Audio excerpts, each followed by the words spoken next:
Who is strength training for? Everyone. And now people are talking about that.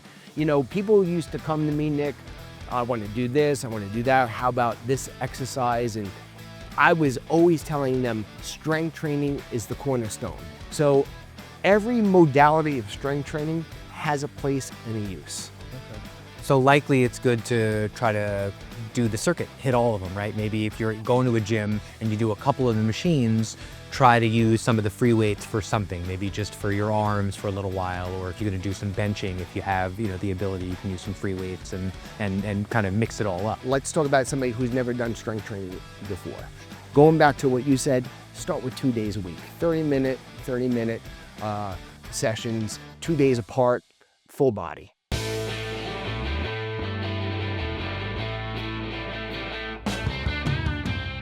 All right, strength training. This is something that, as far as I know, you are a big advocate of. You talk a lot about strength training. It's something that apparently we should all be doing. So I felt like today we just needed to really get into the nitty-gritty on what it's all about, what makes it good, who it's for, and I have a lot of questions about strength training. All right. Sounds good to me, man. Yeah. Summertime's coming, Nick. That's the thing. Summertime is coming, right? I can already feel it. It's spring now. It's in the air. Yep. There's flowers starting to come up. The leaves are starting to come back, which means, t-shirts, maybe no shirt at the beach. And Mike, is it too late to look good for this summer? No way, man. We got, 2 more months until like the real deep heat comes? Yep. Plenty of time to get jacked, Nick. All right, so let me just start off with a really easy question. All right. Who is strength training for? Everyone. And now people are talking about that. People used to come to me, Nick, I want to do this, I want to do that. How about this exercise? And I was always telling them strength training is the cornerstone. And they would say, yeah, but that's because you're a certified trainer. I said, listen, I can get certified in anything I want. Nothing trumps strength training. And now more and more studies are coming out supporting what I was saying 30 years ago. And it's kind of common knowledge at this point that everyone, including your grandmother, if she's still alive, wants to, they should be strength training. So what I was saying 30 years ago is like almost becoming common knowledge at this point. Now, apparently, after the age of 30, adults lose like 3 to 8% of their muscle mass every year. And that accelerates as you get older. After 60, it's even, larger percentage than that. That's a scary number. Sarcopenia. Yeah, so you have osteoporosis is the breakdown of bone, and women suffer from this more than men do, but men do get it.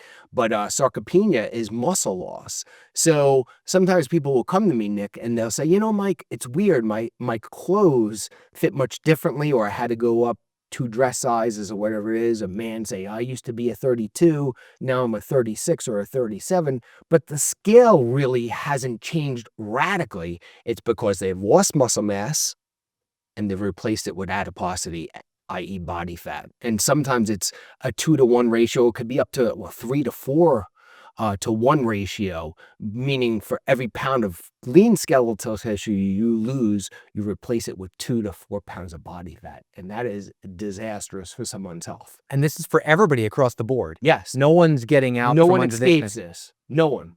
You know the old saying, Nick, when we grew up, you use it or lose it. There you go. You got to use those muscles. They have to be under some sort of tension, mechanical tension for a given period of time. And that's what we're going to talk about today. The other thing is that just 2 weekly sessions of strength training can lower your risk of type 2 diabetes by 30%. Yeah. And that is a huge problem for a lot of people. Diabetes is, I don't know what the numbers are, but this is a huge problem in the United States. It's one of the biggest causes of mortality is insulin resistance. So strength training, because muscle, I call it a glucose sink. So muscle has stored carbohydrate called muscle glycogen. So when you're using the muscles, you're burning a lot of stored sugar. Mm-hmm. And then when you eat that food or those carbohydrates or everything turns into glucose, they have a place to go. Are they going to go in the blood? Are they going to go into adiposity or the body fat? Mm-hmm. Or are they going to go into the belly of the muscle? So when you're using all the muscles in your body and doing compound strength training, you're depleting that glucose. And then when you eat it, you're restocking it. And if you're doing strength training, and as we get older, some people will take falls, you're less likely to have a fracture during that fall because of the strength training. So this is important for not just people in their 20s, 30s, and 40s, but if you're in your 50s, 60s, even 70s, you should be age appropriately doing some strength training. Absolutely. And the reason why that's so important with the breaks is for two reasons. One, you think about your muscles as like body armor. It protects your organs and your bones, right? So it's cushioning, but good cushioning, because we can cushion ourselves with fat. But most of our fat is either going to go in a woman's ass or a guy's stomach. Yeah. But when you strength train all of the muscles, you get body armor basically. But also too, when you strength train, Nick, you're not only stressing the muscle tissue, but you're actually stressing the bone. And bone is constantly turning over just like muscle tissue. So when you do strength training, people don't see it as the load is being placed on the muscle and the connective tissue, but it's also being placed on the skeleton, which is very important to do for not, breaking apart as you get older. It also helps with sleep quality as well, as far as I can tell from my research online. Well, it hasn't helped me. I sleep like everybody. I sleep like complete shit, but yes, strength training and exercise and I don't know. Look, you're educating me right now. So I don't know if strength training per se helps with sleep quality, and it could, or is it just the exercise effect? But if it helps you sleep, who gives a shit? Yeah. Yeah. It may, I don't know. I don't know if they've ever done studies where they let's say, took somebody and just made them do cardio for 150 minutes a week. And then they made them do strength training and they did 150 minutes a week and compared their sleep. Maybe it would come out better with the strength training group. I don't know. Mhm. But I don't know if I would be lying if I said strength training improves sleep. I think it's just exercise, glucose metabolism, all these things. Sure. I would be biased if I'd say, if you're strength trained, you'll sleep better. It's probably exercise and all the good stuff that comes along with that exercise that improves the sleep. If we're being completely honest. And maybe I don't know. Maybe it is something. Now, unfortunately, only 30% of Americans right now are getting the weekly recommended amount of strength training in. And that is scary because that's a pretty low number. And, looking around, it might even be lower than that. People might be lying about how much they're doing. That number even feels high. Is it 30%? I didn't think it was that high. Well, who knows? I mean, that's what I found when I was doing the research for this episode. And, again, that could be biased in, the recording of the data. Who knows? People might be lying about what they're actually doing or not. I don't know how they find these numbers. But, if you look around you at work or at a wedding or, when you're at the mall, you see people, it doesn't look like, the numbers don't look good.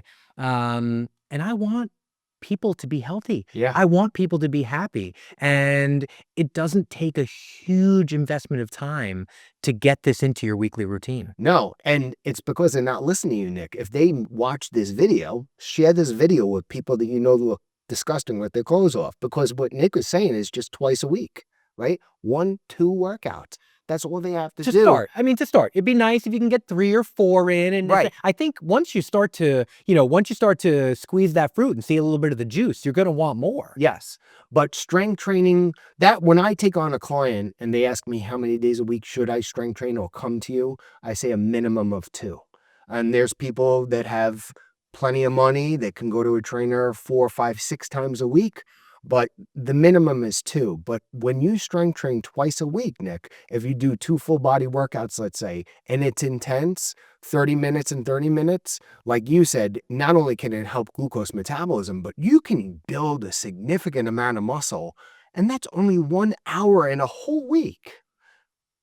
The investment of time that you have to do with strength training is a tic-tac in a whale's mouth. Yeah. As far as the whole week. Think about how many hours in a week. You can only work out 1 hour a week and you strength train 30 minutes and 30 minutes. Your physique will look totally different within a couple of months. provided you're eating enough protein and sleeping and stuff like that. I wanted to just start with a couple strength training myths to see if they're true or false, and to just throw them out there so that people, really understand what we're talking about. One is that women will get bulky from strength training. True or false? Mostly false. Yeah, and we've talked about this before. Mostly false. Okay. Yeah. Because I mean, the amount of strength training that you need to do to look like somebody who's on a stage at a competition is years of dedicated 6-day-a-week strength training. Right. I would say the only woman that would run the risk of getting too bulky or muscular would be somebody who's very young. I'm talking a girl in her late teens or early 20s that is eating a huge amount of calories. If this female woman starts to strength train and she doesn't curtail her calories and maybe do some cardio with the raging hormones of a young 20-year-old, she could potentially build a good amount of muscle where she feels a little bit bulky in her clothes. But for 99% of the ladies listening to this, this is not you.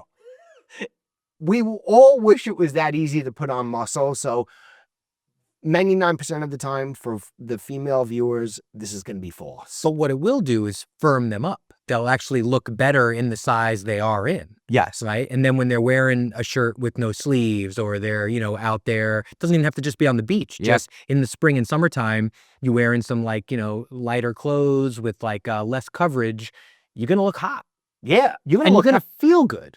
And here's the thing that women need to know. And I've trained hundreds and hundreds of women. Ladies, listen to this.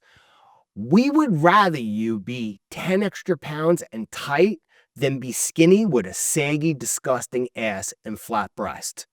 Don't bleep any of this shit out, Nick, because women need to know this, because they starve themselves, they undereat, and they're saggy looking. And that's gross. It's gross. We would rather you nice and curvy and tight and full and strong. So women get caught up in that scale, and that is a very easy way, or the best way, to have a saggy looking body. And a lot of women, girls, are programmed to the scale number. And they don't want to do this, because a flat looking muscle or undeveloped muscle means that the skin has nothing to push against, and it's a saggy look. So if you want to be a nice full grape, yeah. If you want to be a dehydrated raisin, have at it. Yeah, and this is for the single ladies, but for the ladies in a relationship, we want you to be healthy, right? Like, I want all the women in my life to be healthy and to be happy, and that's the best way for them to do it. Yeah, I got to tell you, I know hundreds of men. We don't like saggy looking, skinny looking girls. We like curvy, muscular, tight looking chicks. So, with Ozempic now, we're seeing a lot of sagginess, because people are just stabbing themselves with these needles, and they're not hungry, and they're losing a lot of muscle mass, and the literature is coming out on this, Nick. So we definitely like muscle. Yes, you don't want to look like a bodybuilding, female and stuff like that, and that's a small percentage of people that would want to look like that. But, healthy, strong, well-fed, well-hydrated, that's if it is not in style already, Nick, we're bringing it in style. Okay, good. All right? I hope it is. We want to see women eat again. Yeah. And men are falling victim to this too. Now, what about the myth that high reps build definition and low reps build up muscle mass? Is that true? You can ask a bunch of trainers this, and they'll say, yeah, it is true, or it isn't true. I think that high reps have their place and low reps have their place. Now, some people will say, Nick, yeah, high reps don't get you more cut. I think that you can lend their hand to getting a little leaner, and not for the reasons why people think that might happen. Every rep that you do, you burn X amount of calories. Sure. There's no way to figure that out. But if you do a set for 10 reps and you do a set for 15 reps, logic would tell you that you probably burn a little bit more calories in the set with 15 reps, right? Now, if you're doing set after set after set in different sessions per week, over a couple of months, this can end up to more volume, which is going to burn more calories. So a lot of people will say it's not true. I think it is true. But usually if you're doing higher reps, you're doing a lower weight. Correct. So does that balance it out then to almost the same? Listen, when it comes to strength training, there's many different roads you can take to reach intensity, right? So I can squat, let's say 300 pounds for 5 reps.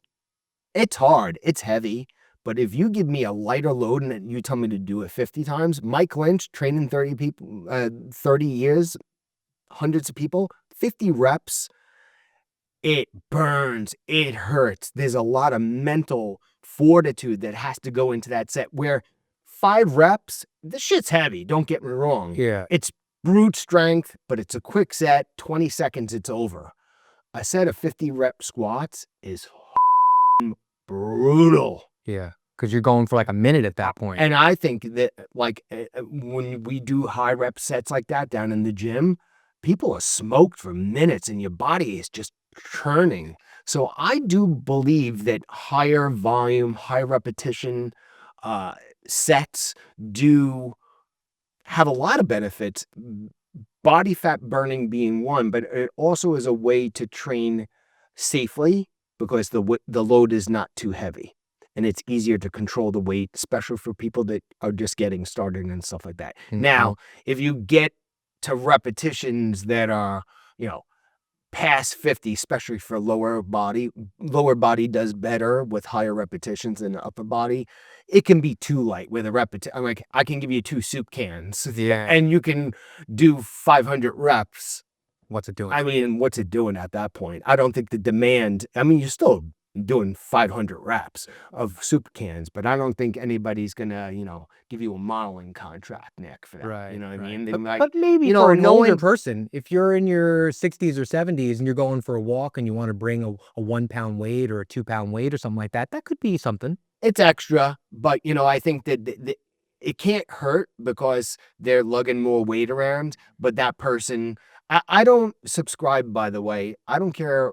When we're 90, Nick, if God forbid we're still alive, I'm going to still be telling you, Nick, do your strength training, and get down in the gym if you can do it. So you do need to warm up a little bit more and be more mindful of certain exercises are probably just a little too dangerous as somebody gets really old. Sure. But I train people in their 80s and I train them no differently than I do a 20-year-old, so maybe there's a little bit more warm up and stuff like that. But yeah, if somebody wants to walk with additional weight, it can't hurt. Sure. But they definitely have to get into the strength room and do specific lifts at least twice a week. Okay, now let's talk about getting into that room and doing your lifting.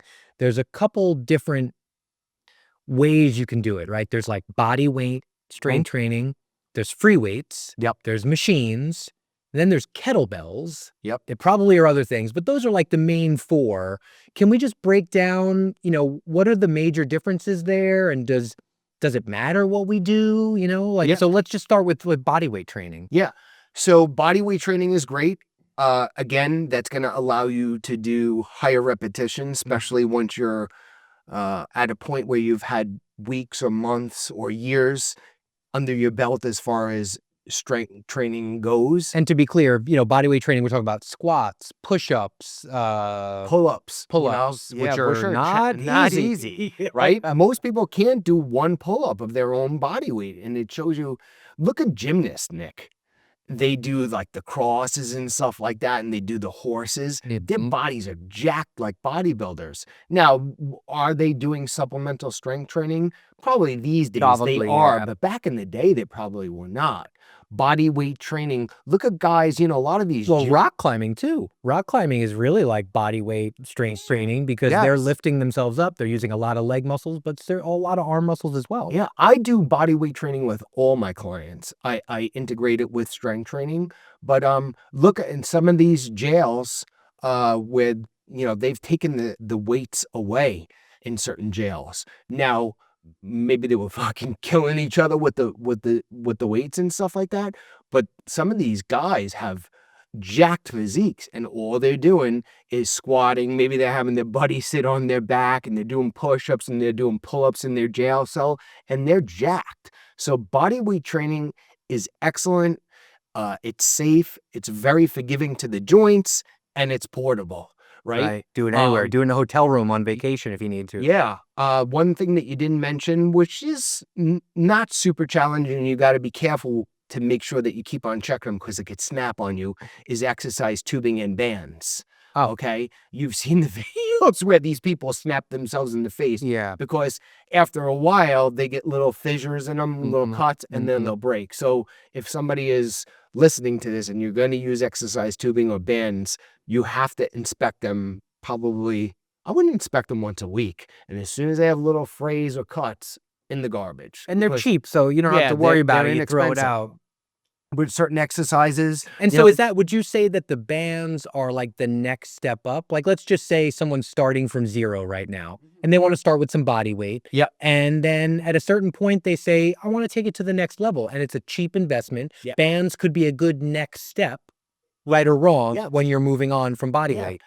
Yes, they could be the next step up. They could be something that you use. A lot of my clients over the years, Nick, they travel for business, something they can throw into their bag and small and light. Maintain strength training. It's small, light, like you said, inexpensive.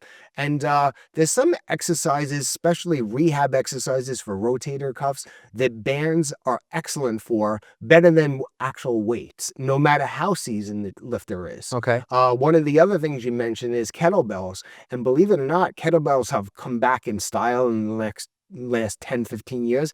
Kettlebells were around before barbells and dumbbells. Oh, it's an older technology? Yes. Kettlebells were like the beginning. What was it, something from the farm that people just started using? I'm sure it was probably used for something else and people just started using it for working out. I'd like to look that up. Yeah, I don't know. Mike Lynch, I'm a big fan if somebody's gonna use weights. My favorite are dumbbells. They're forgiving. So you're saying free weights, basically, right? Well, a barbell is free weights as well. And then you have machines. They all have their validity and their place. But if somebody was going to make an investment and say, okay, Nick, Mike, what do I buy? I don't have a ton of money.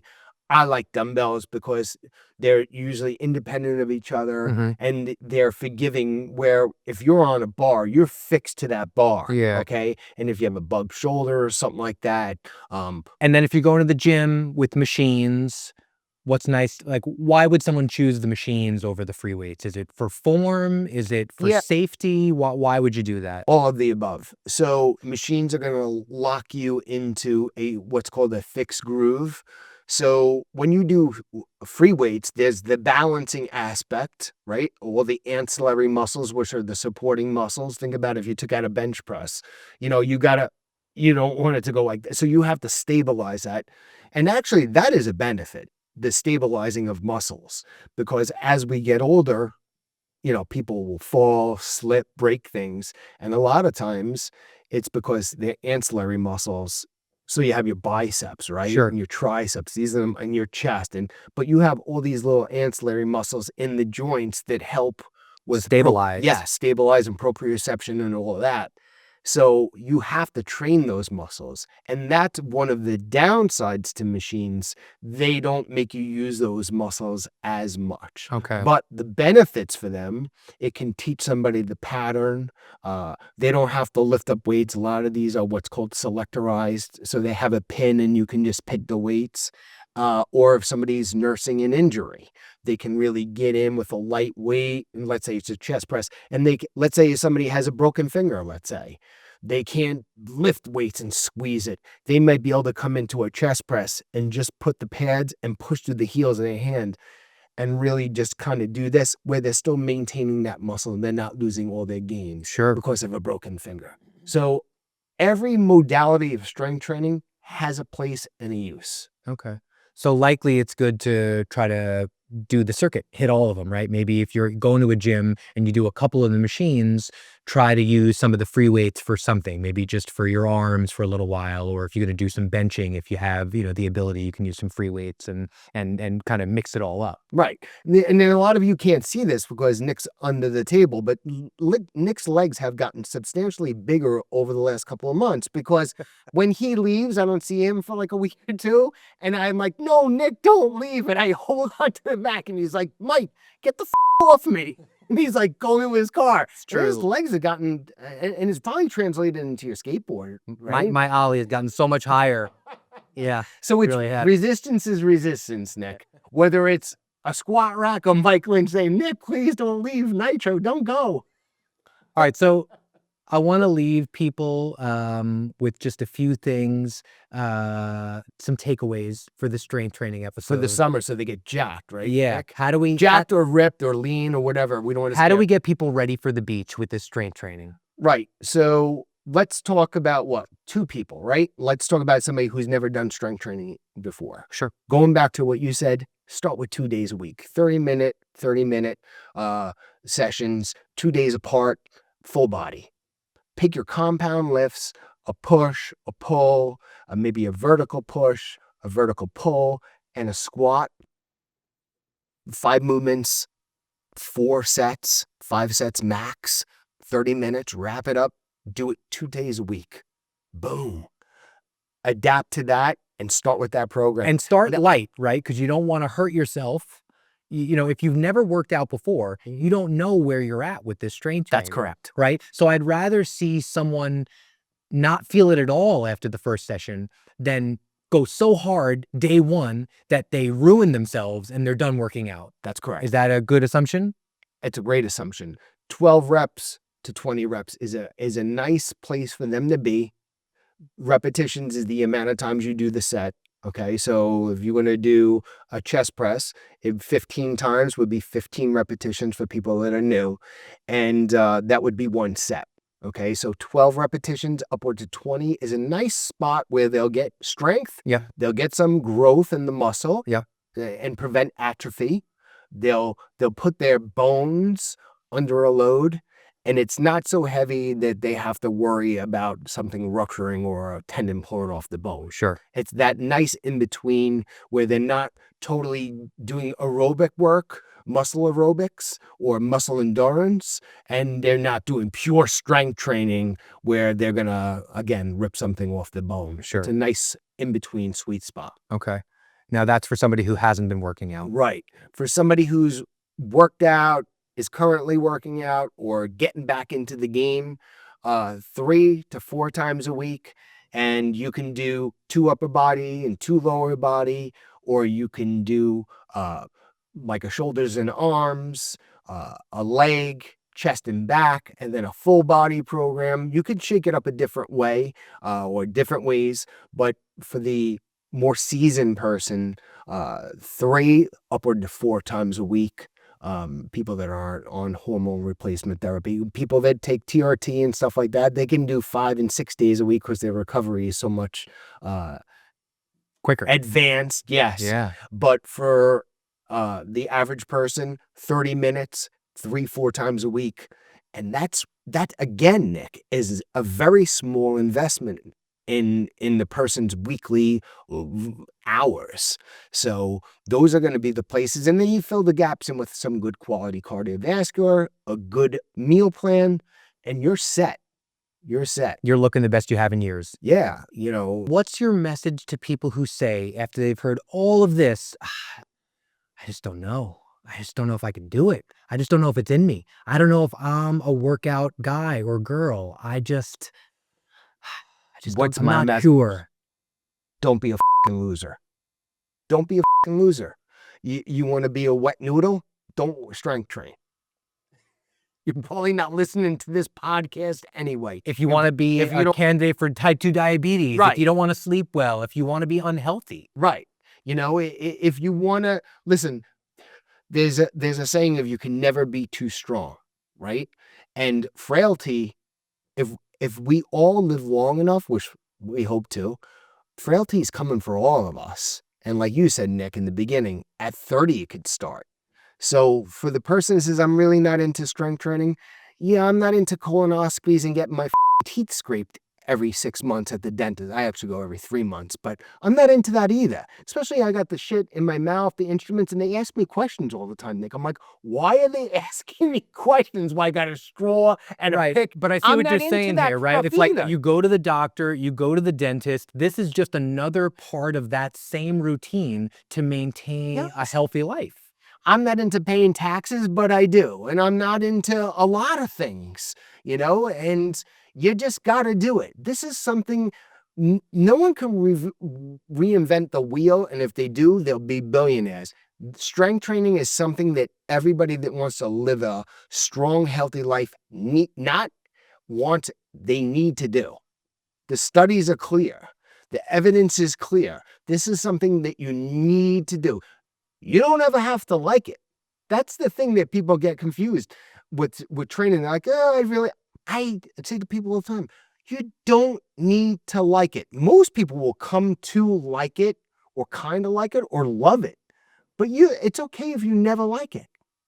You know what I'm saying? So you don't need to ever like training. If you don't like to exercise, I'm giving you a free pass. You don't ever have to like it, Nick. It's just something that you have to shake the hand to the idea of this is something I need to do. End of story. End of story. It's over, Johnny. I feel like that's a great place to wrap it up. End of story. You need to be strength training. Yep. So let us know if you've been strength training and you're going to step it up now. If you've never strength trained before and you're about to start, because we all know now, Mike says it, we all need to be doing it. You heard the stats. You heard all the information. I want to see you out there strength training and looking good this summer and feeling good, being healthy. Any last words? Yeah. Nick's going to try to leave now. I'm going to hold on to the back of his shirt and pull on him so he strengthened those legs just a little bit more. But thanks for watching. Leave some comments. Ask some questions. Right, Nick? Yeah. Pass this along to anybody that you know that looks like a wet, weak noodle. Right? No raisins, only grapes out there. Listen to Nick. We'll see you in the next video. Bye-bye. Thanks, everybody. Please hit the like, subscribe, and hit that bell notification so you don't miss any content in the future.